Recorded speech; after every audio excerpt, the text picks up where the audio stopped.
तैयारी जीत की। आप जुड़े हैं मुकुल स्टडी पॉइंट के साथ। अपने लक्ष्य को पाने के लिए अभी सब्सक्राइब करें और लेटेस्ट वीडियो की नोटिफिकेशन के लिए बेल आइकन को प्रेस करना न भूलें।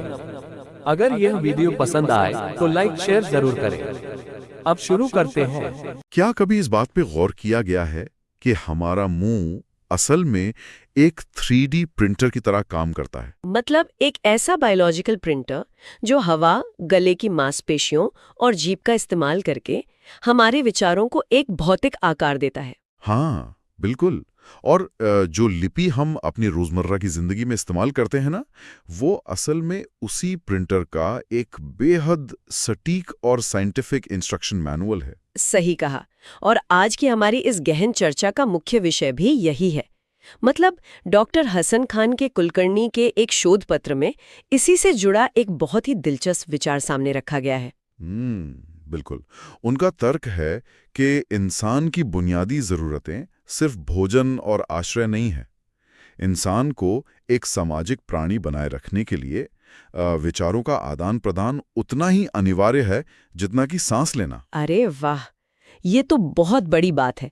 मतलब बिना भाषा के हमारा सारा ज्ञान और अनुभव तो बस हमारे दिमाग में ही बन रह जाता है ना। केंद्रीय हिंदी निदेशालय की देवनागरी लिपि लेखन अभ्यास पुस्तक। तो आज का हमारा मिशन यही है कि हम इस दुनिया की सबसे वैज्ञानिक लिपि के पीछे की इंजीनियरिंग की परतों को खोलें। मतलब नियमों को बस रटने के बजाय हम ये समझेंगे कि देवनागरी का सिस्टम असल में काम कैसे करता है। बिल्कुल। और अगर इसके इतिहास की बात करें तो ये कोई रातों रात नहीं बनी है। स्रोत स्पष्ट करता है कि इसका विकास प्राचीन ब्राह्मी लिपि से हुआ है। अच्छा, तो ये ब्राह्मी से शुरू होकर संस्कृत और फिर पाली प्राकृत से होते हुए हिंदी तक पहुंची है। मतलब ये काफी लंबा और क्रमिक सफर रहा है। हाँ, बहुत लंबा सफर है। और भाषा विज्ञान में इस देवनागरी सिस्टम को लेफ्ट टू राइट आबूगीडा कहा जाता है। एक मिनट, ये आबूगीडा क्या होता है? मतलब ये नाम थोड़ा नया लग रहा है सुनने में। आबूगीडा का कॉन्सेप्ट ही इसे पश्चिमी लिपियों से बिल्कुल अलग कर देता है। जैसे रोमन वर्णमाला में स्वर और व्यंजन अलग अलग खड़े होते हैं ना, वैसे यहाँ नहीं होता। अच्छा, मतलब जैसे अंग्रेजी के ABCD में सब अलग अलग ब्लॉक होते हैं। हाँ बिल्कुल। लेकिन आबूगीडा सिस्टम में स्वर और व्यंजन एक दूसरे में इस तरह गुंथ जाते हैं कि वे एक ही इकाई बन जाते हैं।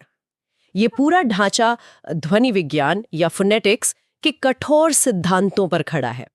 तो मतलब यही वो नियम है जो स्पेलिंग याद रखने का पूरा कॉग्निटिव लोड ही खत्म कर देता है। जो बोला जाता है वही लिखा जाता है ना? बिल्कुल सटीक कहा। ये एक 1-to-1 मैपिंग है।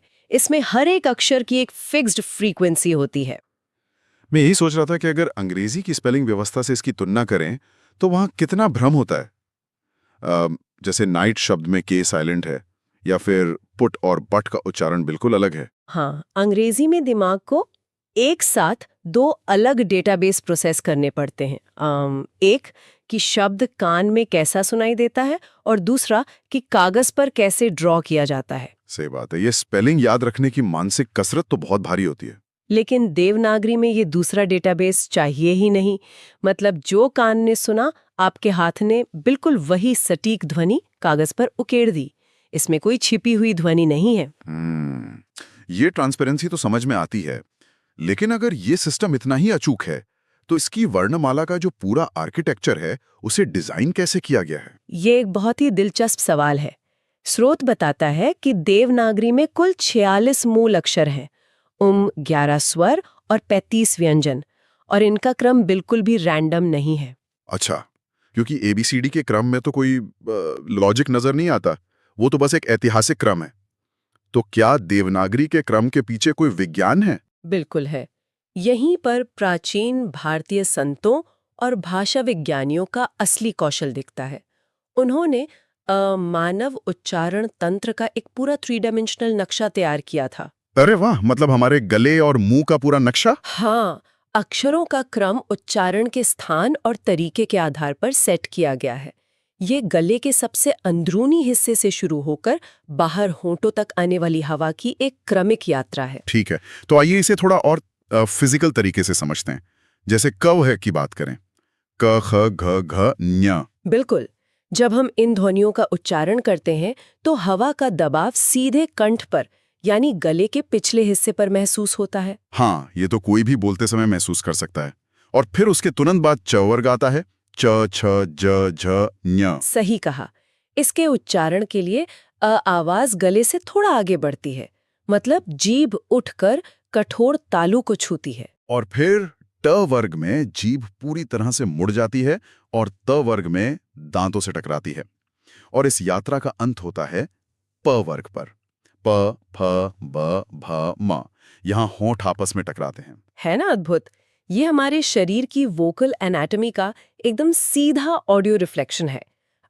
इतना ही नहीं, हर वर्ग के अंदर हवा की मात्रा का भी एक गणित है। अच्छा, मतलब अल्पप्राण और महाप्राण की बात हो रही है। पहले और तीसरे अक्षर में कम हवा निकलती है और दूसरे चौथे में तेज धक्का होता है। हाँ, बिल्कुल। इसके अलावा स्वरों की व्यवस्था भी भौतिकी के आधार पर की गई है। स्वरों के 3 पैमाने तय किए गए हैं: ह्रस्व, दीर्घ और प्लुत स्वर। ह्रस्व और दीर्घ तो स्पष्ट हैं, जैसे अ बोलने में कम समय लगता है और आ बोलने में उससे दोगुना।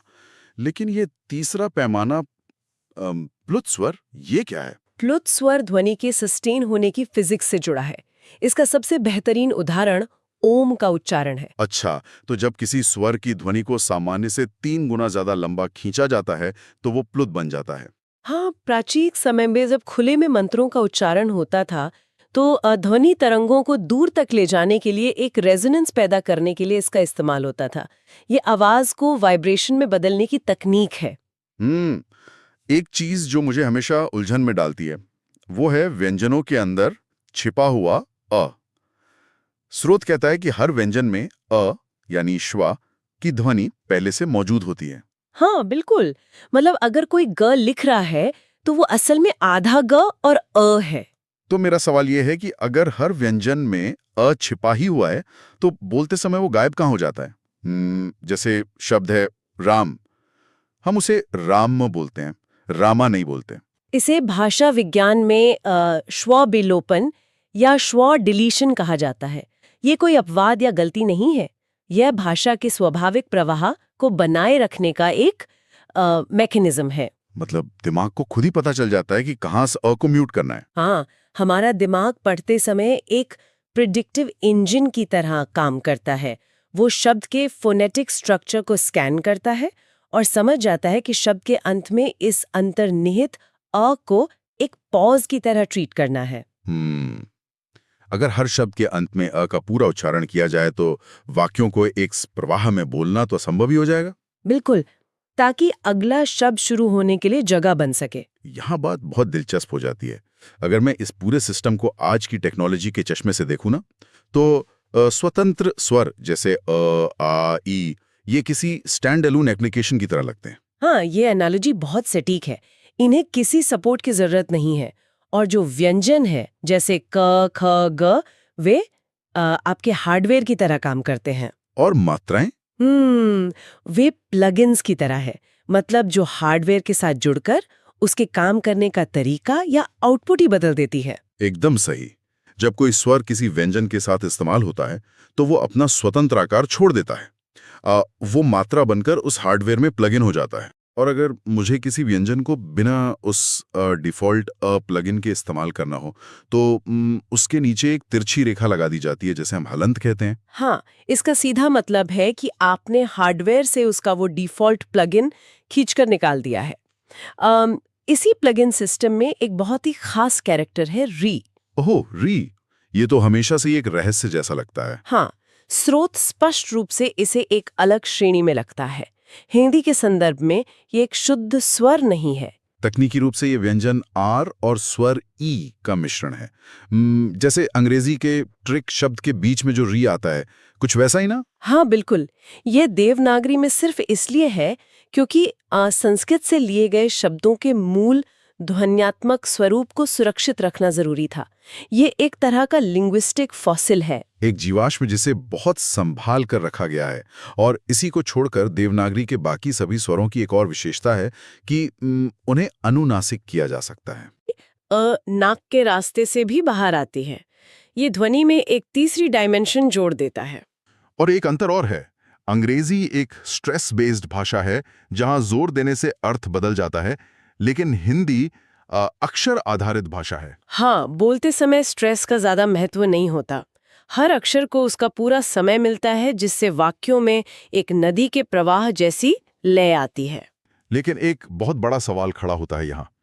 इतनी सख्त कोडिंग और गणितीय नियमों वाली लिपि बाहर से आने वाली नई आवाजों को कैसे संभालती है? क्योंकि भाषा में तो नए शब्द आते रहते हैं। ये एक बहुत ही महत्वपूर्ण सवाल है। देवनागरी का लचीलापन उसकी बनावट के अंदर ही मौजूद है। वो अपनी मूल पहचान खोए बिना नई ध्वनियों के लिए नए प्लगइन्स तैयार कर लेती है। अच्छा। जैसे जब अरबी और फारसी से शब्द आए तो नुक्ता का आविष्कार कर लिया गया, ज के नीचे बिंदु लगाया तो वो ज बन गया, हाँ, और फ के नीचे नुक्ता लगा तो फ बन गया। और जब अंग्रेजी के डॉक्टर या कॉलेज जैसे शब्द आए जिनमें ओ की ध्वनि थी, तो देवनागरी ने अर्धस्वर या अर्धचंद्र का नया चिन्ह बना दिया। सच में ये तो कमाल है। ड़ और अढ जैसे अक्षरों का विकास भी तो इसी तरह हुआ है ना? बिल्कुल। ये इतने विशिष्ट हैं कि इनसे कभी कोई शब्द शुरू ही नहीं होता, ये हमेशा बीच में या अंत में आते हैं। तो हमारे पास गले से लेकर होठों तक का परफेक्ट ऑडियो हार्डवेयर है, मात्राओं का प्लगइन सिस्टम है और नई आवाजों का लचीलापन है। लेकिन इसकी विजुअल आर्किटेक्चर का क्या? जब इसे कागज पर लिखते हैं तो अक्षरों को एक आकार भी तो देना पड़ता है। हाँ, और उस विजुअल आर्किटेक्चर का सबसे प्रमुख हिस्सा है शिरोरेखा। वो अक्षरों के ऊपर खींची जाने वाली सीधी क्षैतिज रेखा। अभ्यास पुस्तिका में एक सख्त नियम है कि शिरोरेखा हमेशा अक्षर या शब्द पूरा लिखने के बाद ही खींची जानी चाहिए। तो इस सब का असल मतलब क्या है? ये कोई सजावट तो नहीं है? बिल्कुल नहीं। इसके पीछे बहुत गहरा कॉग्निटिव साइंस काम करता है। जब हम कई अक्षरों को लिखकर उनके ऊपर लाइन खींचते हैं, तो वो लाइन उन्हें एक सिंगल विजुअल फ्रेम में बांध देती है। अच्छा, मतलब पढ़ने की प्रक्रिया में हमारी आंखें एक एक अक्षर नहीं पढ़ती, बल्कि पूरे शब्द की एक शेप को स्कैन करती हैं। हाँ, शिरोरेखा दिमाग को एक साफ बाउंड्री देती है कि यहाँ से लेकर यहाँ तक एक ही विचार है। ये शब्दों को एक छत के नीचे बांधने वाला सूत्र है। लेकिन जो वयस्क या विदेशी लोग ये लिपि सीखते हैं, जो लाइन के ऊपर लिखने के आदी हैं, उनके लिए तो ये बहुत चुनौतीपूर्ण होगा। हाँ, नई भाषा सीखना या सेकेंड लैंग्वेज एक्विजिशन वैसे भी अतिरिक्त कॉग्निटिव एफर्ट की मांग करता है। इसीलिए अभ्यास पुस्तिका एक बहुत ही मनोवैज्ञानिक तरीका सुझाती है। अच्छा, वो तरीका क्या है? शुरुआत में जब हाथ सेट नहीं होता तो वे पहले शिरोरेखा खींच सकते हैं और फिर अक्षरों को उसके नीचे लटका कर लिख सकते हैं। ये तो एक तरह से ट्रेनिंग व्हील अप्रोच हो गई। मतलब इससे उन्हें एक गाइडलाइन मिल जाती है कि अक्षरों को कितना बड़ा या छोटा बनाना है। बिल्कुल। और एक बार जब कॉग्निटिव लोड कम हो जाता है और दिमाग अक्षरों का आकार समझ लेता है, तो वे वापस सही नियम पर आ सकते हैं। मतलब पहले शब्द लिखना और अंत में ऊपर से छत बनाना। अगर आज की इस पूरी चर्चा के धागों को एक साथ समेटा जाए, तो ये स्पष्ट हो जाता है कि देवनागरी सिर्फ एक लिपि नहीं है। हाँ, ये हमारी वोकल एनाटॉमी का एक बेहद उन्नत एनालॉग सॉफ्टवेयर है, जिसमें हर इनपुट का एक फिक्स्ड और प्रेडिक्टेबल आउटपुट है। एक ऐसा सिस्टम जिसे हजारों साल पहले ऋषियों ने कोड किया था, लेकिन जो आज के इस डिजिटल कीबोर्ड वाले युग में भी उतनी ही सटीकता से काम कर रहा है। और अगर हम इसे आज के सबसे आधुनिक विज्ञान से जोड़ें, तो एक बहुत ही गहरा विचार सामने आता है। हाँ, मैं भी यही सोच रहा था। आज दुनिया भर के इंजीनियर आर्टिफिशियल इंटेलिजेंस और वॉइस रिकग्निशन को बेहतर बनाने में करोड़ों डॉलर खर्च कर रहे हैं ताकि मशीनें हमारी आवाज़ समझ सकें।